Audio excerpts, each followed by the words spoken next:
अभी जिस तरह से आपने आरोप लगाया हरासमेंट का, इसके पहले भी यहाँ पे कोई डिप्टी जेलर थी, उन्होंने भी आरोप लगाया था, क्या नाम था उनका, क्या कुछ उनका मामला रहा आपको? वो रतन प्रिया थी, इस समय मैनपुरी में है। उन्होंने भी इनके ऊपर आरोप लगाया था क्योंकि इन्होंने उनके साथ ऐसा किया था, अश्लील हरकतों का आरोप लगाया था। जो एप्लीकेशन है मेरे पास, अगर आपको चाहिएगा तो हम आपको एप्लीकेशन। लेकिन आप सभी ने जेल अधीक्षक के पक्ष में बयान दिया था सर। उस समय हम डर गए थे ना, उस समय हम इतना डर गए थे कि हम आपको बता नहीं सकते। इनके दबाव में आके उस समय हमने बयान दिया। जेल में इतना खौफ है उमेश सिंह का? बहुत खौफ है, हर आदमी डरता है, खौफ ही है। अच्छा, अगर आप बताएंगे कि क्या जिला कारागार वाराणसी में महिलाएं जो है कि असुरक्षित हैं, जो यहाँ पे कार्यरत हैं? जो कार्यरत हैं वो तो असुरक्षित हैं ही।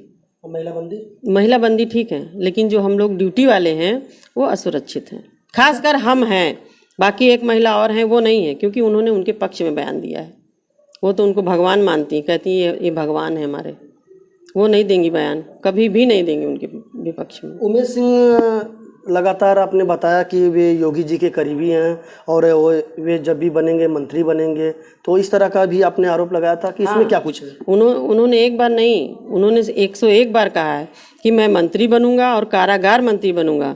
मैं रिटायर होने के बाद इलेक्शन लड़ूंगा और तब मैं बताऊंगा जो मेरे खिलाफ अगर बयान देगा, चाहे सिपाही हो, डिप्टी जेलर हो या कोई भी हो, फिर मैं उस समय बताऊंगा कि मैं क्या कर सकता हूँ। और योगी जी तो मेरे भाई है ही हैं, छोटे भाई, मेरा उनका आना जाना है। अच्छा, योगी जी का से नज़दीकियाँ बढ़ाकर उनका हवाला देकर क्या जिला कारागार में उनका जो है कि भ्रष्टाचार भी चलता है और उनकी दबंगई भी उसमें चलती है? दबंगई चलती है और बाकी भ्रष्टाचार को हम नहीं कह सकते। दबंगई चलती है, भ्रष्टाचार बस यही कहेंगे कि औरतों के प्रति उनका बिल्कुल जीवन जो उनका है, अंतरात्मा हो या जो भी हो, बिल्कुल भ्रष्ट है। बिल्कुल। इन पे कई और जगह भी इस तरह का आरोप लग चुका है। इनके और जिलों पे कितने आरोप लग चुके हैं, लेकिन यहाँ पे हम 2 ही लोग हैं, 3 लोग जो प्रताड़ित हुए हैं। अच्छा, अभी योगी जी के वे करीबी बताए जा रहे हैं, तो योगी जी से आप क्या मांग करना चाहते हैं? योगी जी से हम यही मांग करना चाहते हैं, अगर हम मिल गए उनको, अगर उन्होंने हमसे बात की या हम उनसे मिले, तो हमारी यही प्रार्थना रहेगी कि इनको यहाँ से हटा दिया जाए और या हमको यहाँ से हटा दिया जाए, क्योंकि इनके साथ रहना असंभव है। ऐसे गंदे आदमी के साथ हम नहीं रह सकते। मोदी जी महिला सशक्तिकरण की बात करते हैं, बेटी बचाओ बेटी पढ़ाओ का नारा भी देते हैं और लगातार अपने चुनावी भाषण में इनका प्रमुख बयान माना जाता है, नारा माना जाता है। तो ये बताइए कि आज आप डिप्टी जेलर हैं और इस पद पर हैं और आप पर प्रताड़ित किया जाता है, हरासमेंट का आपने आरोप लगाया है, तो कितना कठिन है इनका ये नारा और कितना कठिन है आपका इस वक्त नौकरी करना? देखिए, मोदी जी की बात है तो वो तो ये काम करते ही हैं। उनका तो ये कहना है कि बेटी पढ़ाओ बेटी बचाओ या जो भी, हमें उनसे कोई गिला शिकवा नहीं है। हमें बस उनसे यही प्रार्थना है कि बस वो मेरी प्रार्थना को सुने और ऐसे अधिकारी को हटाएं, तभी बेटी पढ़ाओ और बेटी बचाओ का नारा कामयाब हो सकता है, अन्यथा ये कामयाब नहीं होगा। ऐसे ही महिलाएं डरती रहेंगी, अधिकारियों से डर के जान दे देंगी, कोई मेंटल हो जाएगा और कोई पागल हो जाएगा, कोई आत्महत्या कर लेगा, कोई फांसी लगा लेगा, इसी तरह होगा। आपने जान का खतरा है और परिवार पर भी खतरा है, इस तरह का भी आपने वीडियो में कहा था। तो ये बताइए कि किस तरह से वे भयभीत करते हैं आप लोग को? भाई, हमको तो जैसा लगता है कि अगर हम इनके विपक्ष बोल रहे हैं तो ये कुछ भी कर सकते हैं। हमारे बच्चों को उठवा सकते हैं, हमको गोली मरवा सकते हैं, हमारे पति को उठवा सकते हैं, हमारे परिवार को उठवा सकते हैं, ये कुछ भी कर सकते हैं।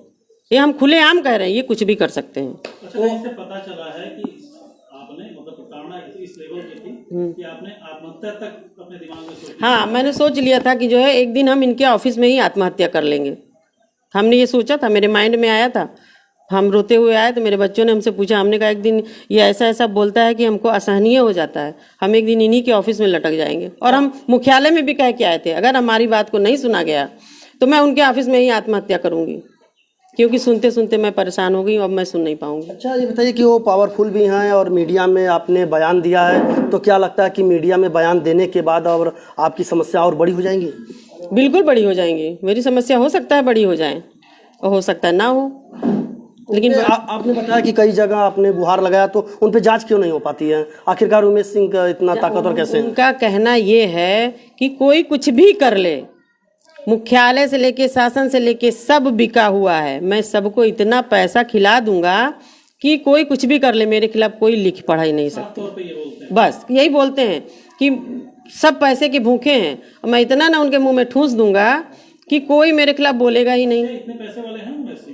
अब पैसे वाले हैं तभी तो ऐसा बोलते हैं। या भ्रष्टाचार की कमाई है? अब वही कमाई है तभी तो बोल रहे हैं। कहीं ऐसा नहीं कि आप उनके भ्रष्टाचार के मामले में आड़े